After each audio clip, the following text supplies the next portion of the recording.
V-Guard presents कौन जीत रहा है, को पावर्ड बाय सेंसोडाइन एंड विमल। बोलो जुबां केसरी। ऐसा है कि ये स्टंटबाजी हो रही है, हमले नहीं हो रहे।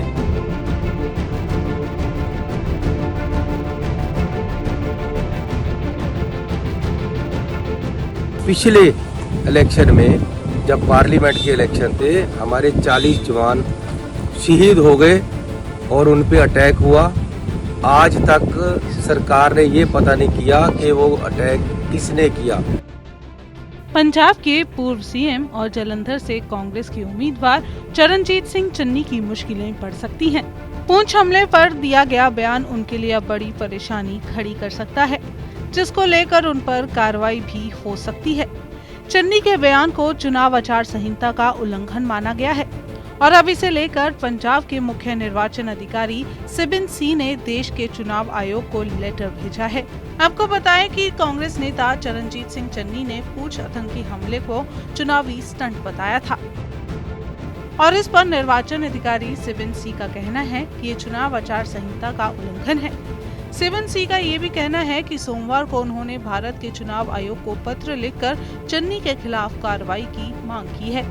ऐसे में अब ये चुनाव आयोग पर निर्भर करता है कि वो इस मामले पर क्या जवाब देता है।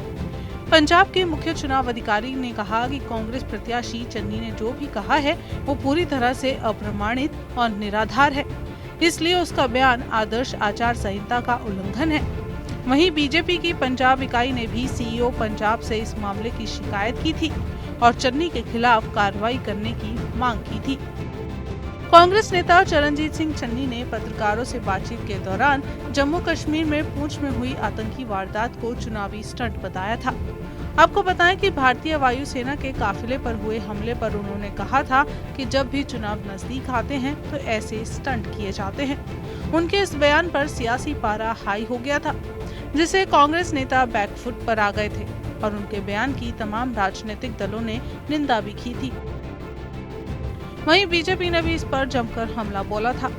दरअसल 4 मई को जम्मू कश्मीर के पुंछ में भारतीय वायुसेना के काफिले पर आतंकी हमला हुआ था। इस हमले में सेना के एक जवान भी शहीद हो गए थे, जिसे चन्नी ने चुनाव से पहले बीजेपी की स्टंटबाजी बताया था।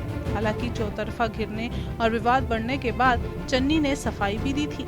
चन्नी ने अपनी सफाई में कहा था कि 2019 के पुलवामा हमले में सरकार ये पता लगाने में नाकामयाब रही है कि हमला किसने करवाया था। मैंने एक बयान ये दिया है कि पिछले इलेक्शन में जब पार्लियामेंट के इलेक्शन थे, हमारे 40 जवान शहीद हो गए और उन पे अटैक हुआ। आज तक सरकार ने ये पता नहीं किया कि वो अटैक किसने किया, कौन लोग उसके जिम्मेवार हैं। लेकिन चन्नी का बयान खूब वायरल हुआ है। अब इस पर चुनाव आयोग क्या एक्शन लेता है, ये तो समय बता ही देगा। वी-गार्ड प्रेजेंट्स कौन जीत रहा है, को पावर्ड बाय सेंसोडाइन एंड विमल। बोलो जुबां केसरी।